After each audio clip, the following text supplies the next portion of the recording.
మీరు వాడుతున్న వాట్సాప్ ఆగిపోయింది, మీరు చూస్తున్న యూట్యూబ్ ఆగిపోయింది, ఇన్స్టా పనిచేయట్లేదు, ఫేస్బుక్ ఆగిపోయింది. మొత్తం ఒక విధంగా చెప్పాలంటే చేతిలో కాస్ట్లీ ఫోన్ ఉన్నా, చేతిలో కాస్ట్లీ సిస్టమ్ ఉన్నా అవన్నీ జస్ట్ బ్రౌజింగ్ కోసం వాడుకునేవి, లేకపోతే ఇంటర్నెట్ యూస్తూ నడిచేవి. అవన్నీ ఆగిపోతే మీకు ఎలా ఉంటుంది? ఒక విధంగా చెప్పాలంటే అది చీకటిగా మారిపోయే సందర్భం, అది ఏ గ్యాడ్జెట్ అయినా. అటువంటి పరిస్థితి తలెత్తితే, ఇదే పరిస్థితి తలెత్తే ప్రమాదం ఉందని చెప్పి ఈరోజు ప్రపంచవ్యాప్తంగా మాట్లాడుకుంటున్న క్రమం. ఎందుకంటే ఇండియాను కూడా భయపెడుతోంది ఈ యుద్ధం. మరి ముఖ్యంగా ప్రపంచ ఇంటర్నెట్ మీద దీని ప్రభావం చూపించేందుకు సిద్ధం కాబోతోందా? మనం లోతుగా మాట్లాడుకునే ప్రయత్నం చేయబోతున్నాం. ఇండియాను భయపెడుతోంది మిడిల్ ఈస్ట్ వార్. ప్రపంచ ఇంటర్నెట్ ఇన్ఫ్రాపై దాడి జరగచ్చనే భయాలు నెలకొన్నాయి. అసలు ఇందుకు ఎందుకు, ఏం జరగచ్చు? విజువల్లో మీరు చూస్తున్నారు, ఇటు మనకి వచ్చే ఇంటర్నెట్ కేబుల్స్ ఇవన్నీ కూడా సముద్ర మార్గం నుంచి వస్తూ ఉంటాయి. సాధారణంగా 95%, ఇక 95% ఇంటర్నెట్ డేటా ఈ సీ కేబుల్స్ నుంచే వెళ్తూ ఉంటుంది. అయితే ఇప్పుడు రెడ్ సీ నుంచి కేబుల్స్ వస్తున్నాయి. మీరు చూస్తే కనుక సూయజ్ కెనాల్ మీదుగా అక్కడి నుంచి రెడ్ సీ ద్వారా ఇటు అరేబియా సముద్రంలోకి ఆ కేబుల్స్ వస్తున్న విజువల్స్ మీరు చూడొచ్చు. అయితే ప్రస్తుతం ఇక్కడే ప్రమాదం ఉంది. మీరు చూస్తే కనుక డేంజర్, అక్కడ ఒక పుర్రె సింబల్ మీకు కనిపిస్తుంది కదా, దాటిన తర్వాత ఒక డేంజర్స్, ఒక ఎలక్ట్రిసిటీ లాగా ఒకటి మీకు కనిపిస్తుంది కదా, పొగ వస్తున్నట్టు అక్కడే. ఎందుకంటే హౌతీలు ఉన్నది అక్కడే. హౌతీలు యుద్ధంలోకి దిగారు. హౌతీలు ఏమంటున్నారు, ఇరాన్ మీద దాడి జరిగితే కనుక మేము కూడా దాడిని తీవ్రతరం చేస్తామని చెప్పి హౌతీలు హెచ్చరిస్తున్నారు. సో ఇప్పుడు ఆ ప్రాంతం దగ్గర హౌతీలు కనుక ఈ సీ కేబుల్స్ని పేల్చేస్తాయి. అఫ్కోర్స్ ఇప్పటివరకు హౌతీలు ఏం మాట్లాడలేదు, మేము దాడులు చేస్తామనో లేకపోతే మేము పేల్చేస్తామని ఏమీ చెప్పలేదు. కానీ ఇరాన్ మీద దాడి జరిగితే కనుక మేము విశ్వరూపం చూపిస్తానని అర్థం వచ్చేలా హౌతీలు మాట్లాడుకొచ్చారు. అదే జరిగితే అటుగా వెళ్తున్న కేబుల్స్ని కూడా వాళ్ళు ధ్వంసం చేసే అవకాశం ఉందా అంటే కనుక బిగ్గెస్ట్ క్వశ్చన్ మార్క్. అయినప్పటికీ ఛాన్సెస్ని కొట్టి పారేయలేం. ఎందుకంటే ఇరాన్ ఎప్పటికీ చెప్పుకొచ్చింది, ఒకవేళ మా మీద దాడి జరిగితే ప్రపంచాన్ని విడిచిపెట్టమని చెప్పి. సో అటువంటి సందర్భం, ప్రపంచాన్ని పట్టించుకోమని బాబాల్ మందాబ్ అంటూ ఉంటారు కదా, స్ట్రైట్ని అక్కడ ఈ red sea cables red sea మీదుగా కేబుల్స్ అనేవి రావడం జరుగుతుంది. సో ఇప్పుడు డీటెయిల్గా మాట్లాడుకునే ప్రయత్నం చేద్దాం. మీరు చూడొచ్చు red sea high risk zone అని చెప్పి. సో అక్కడి నుంచి SAME WE4 అలాగే మిగిలిన కేబుల్స్ అవన్నీ కూడా మన ఇండియాలోకి రావడం జరుగుతుంది. సో రెడ్ సీ మీదుగా ఆ స్ట్రైట్ ఆఫ్ మందాబ్ నుంచి అరేబియా సముద్రం మీదుగా మనకి భారత్లోకి ప్రవేశించడం జరుగుతుంది కేబుల్స్.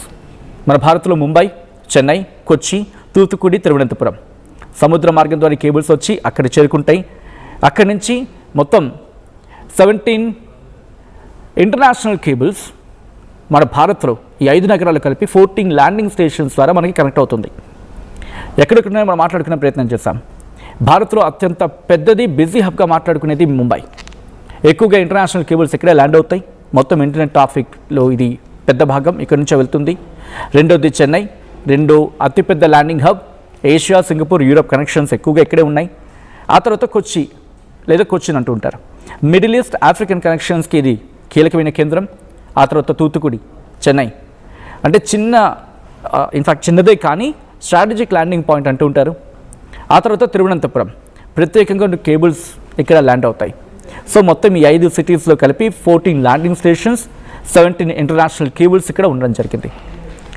అండ్ కొత్తగా అభివృద్ధి చెందుతున్న ప్రాంతాల గురించి మాట్లాడుకుని మన వైజాగ్లో కూడా కొత్త cable project meta and Sify, Odisha, పశ్చిమ బెంగాల్ తీర ప్రాంతాలకు కూడా భవిష్యత్ ప్రాజెక్ట్స్ గురించి మాట్లాడుకుంటున్నారు. ఎందుకు ఇది కీలకం? భారత్లో మొత్తం ఇంటర్నెట్ను 90% పైగా ట్రాఫిక్ సముద్ర కేబుల్స్ నుంచి, సీ కేబుల్స్ ద్వారానే వస్తుంది. ఈ స్టేషన్స్ డ్యామేజ్ అయ్యాయి అనుకోండి, ఏం జరిగే ప్రమాదం ఉంది? ఫస్ట్ ఇంటర్నెట్ స్లో అవుతుంది.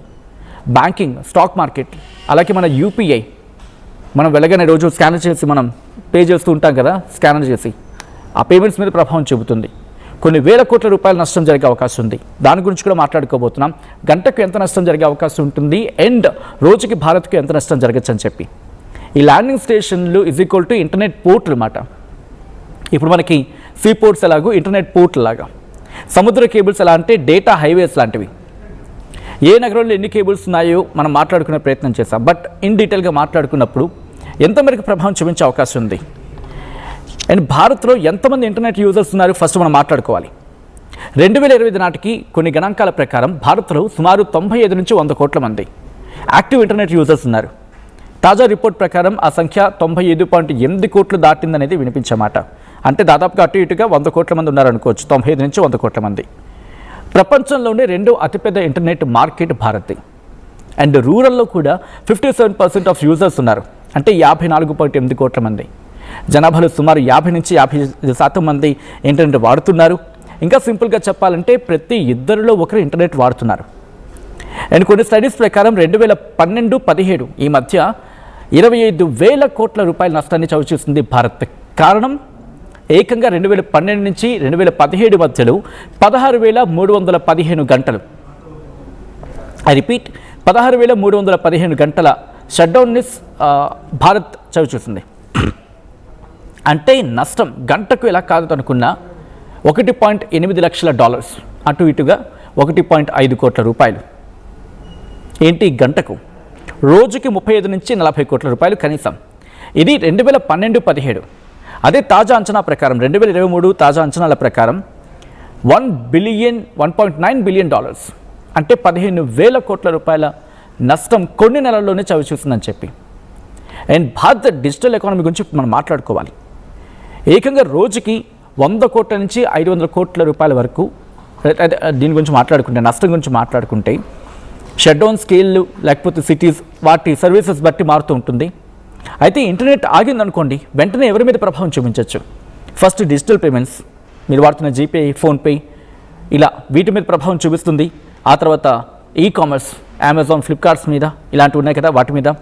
ఆ తర్వాత delivery and logistics, IT and freelancing, banking and stock market. ఆ తర్వాత aggregators, Ola, Uber, Swiggy, Zomato వీళ్ళ మీద. ఆ తర్వాత ప్రభుత్వ సేవల మీద కూడా. అంటే వీటన్నిటి మీద ఉంటుంది. బట్ మన ఆర్డర్లు మాట్లాడుకున్నప్పుడు కొన్నిటి గురించి మాట్లాడుకున్నాం. అయితే కొన్ని స్టడీస్ ప్రకారం ఏంటంటే షట్డౌన్ టైంలో ఆర్థిక కార్యకలాపాలు, ఫైనాన్షియల్ ఈ ట్రాన్సాక్షన్స్ కావచ్చు, ఇవన్నీ కూడా 25 నుంచి 30% వరకు కూడా పడిపోతాయి. భారత్లో మనం మాట్లాడుకున్నాం 95 నుంచి 100 కోట్ల వరకు యూజర్స్ ఉన్నారని చెప్పి. ఇంటర్నెట్ పూర్తిగా ఆగిపోతే కనీసం రోజుకి కనీసం 40 కోట్ల రూపాయలు నష్టం ఉంటుంది. అండ్ రియలిస్టిక్గా మాట్లాడుకుంటే ఇప్పుడున్న సిచ్యువేషన్లో అది 100 నుంచి 500 కోట్లకు వెళ్ళిపోయినా ఆశ్చర్యపడాల్సిన అవసరం లేదు. డిజిటల్ ఇండియాలో ఇంటర్నెట్ అంటే ఇప్పుడు మన ఫినాన్షియల్ సిస్టమ్ బ్యాక్ బోన్ లాంటిది అంటే అర్థం చేసుకోవచ్చు. మరి అలాంటిది దీని మీద ఎలా ఉంటుంది ప్రభావం? సముద్రంలో ఉంటే ఇంటర్నెట్ కేబుల్స్ దాడి జరిగితే భారత్ మీద ఎటువంటి ప్రభావం ఉంటుంది ఇప్పుడు మనం మాట్లాడుకోబోతున్నాం. ఎందుకంటే సముద్రం అడుగున ఉంటాయి, వీటిని సబ్మెరైన్ ఇంటర్నెట్ కేబుల్స్ అంటారు, సబ్సీ ఫైబర్ ఆప్టిక్ కేబుల్స్ అంటూ ఉంటారు. ప్రపంచ ఇంటర్నెట్లో ఇది 95% ఉంటాయి. ఇవి దెబ్బతింటే ఇండియాపై వెంటనే ప్రభావం ఉంటుంది, సిస్టమేటిక్గా ఉంటుంది. భారత్కు, యూరప్కి, మిడిల్ ఈస్ట్కి, ఆఫ్రికన్ కంట్రీస్తో ఉన్న డేటా కనెక్షన్ ఈ కేబుల్స్ ద్వారానే జరుగుతూ ఉంటుంది. ఒకవేళ కేబుల్ కట్ అయిందనుకోండి, ఇంటర్నెట్ స్లో అవుతుంది. అవుటేజ్ అంటే ఇంటర్నెట్ ట్రాఫిక్ అనేది మనకు అర్థమైపోతుంది పరిస్థితి ఎలా ఉంటుంది అనేది. దీంతోపాటు VPN, cloud services, international websites down అవ్వచ్చు.